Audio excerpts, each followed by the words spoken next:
see the junction ahead. None of them had any idea where they were or where they were going. Entering the tunnels had been a last resort. Now, deep beneath the streets, Beckham's only plan was to keep moving. "Left! Go left!" he yelled, just as a second torrent of dull thuds hit the streets above. These explosions were closer, and the aftershock sent Beckham crashing into a wall. He braced himself with an elbow and whirled to fire at a trio of variants darting across the ceiling. Two of them melted into the darkness, squawking in anger, but the third and largest creature dropped to all fours, its muscular limbs pounding the water. Beckham fired another shot and took off running. By the time he passed the next corner, his team was 50 feet ahead. Timbo's bulky frame loomed in the darkness. "Come on," the ranger huffed.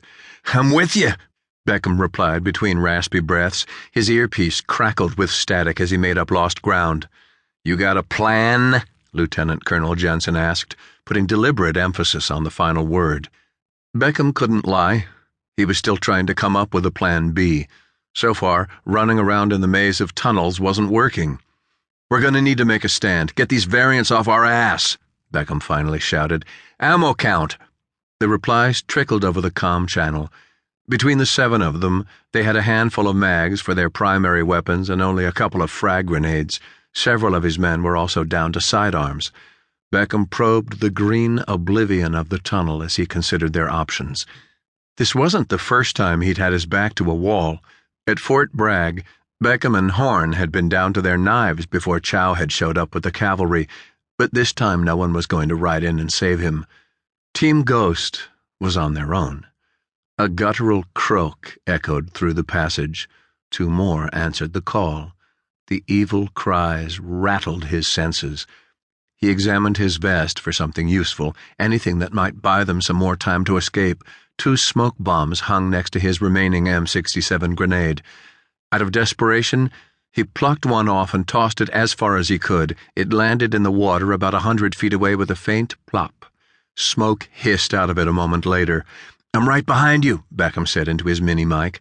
The ceiling rumbled as jets swooped overhead for a third pass, drowning out his voice.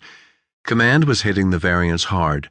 After 1st Platoon had drawn them out of their lairs, General Kennor had likely ordered every available pilot in range to mount up. The flyboys were showering New York with hellfire and death. Beckham clenched his jaw. Kennor had used him, his men, and thousands of other soldiers as bait. A shard of concrete slashed Beckham's arm, tearing him from his thoughts. A second piece clanked off his helmet so hard it threw him off balance. He dropped to a knee and raised his pistol toward the smoke. Moonlight from an open manhole bathed him in light. He flipped up his NVGs and squinted at the smoke. "Move!" Timbo shouted. "I'll catch up!" Beckham yelled back.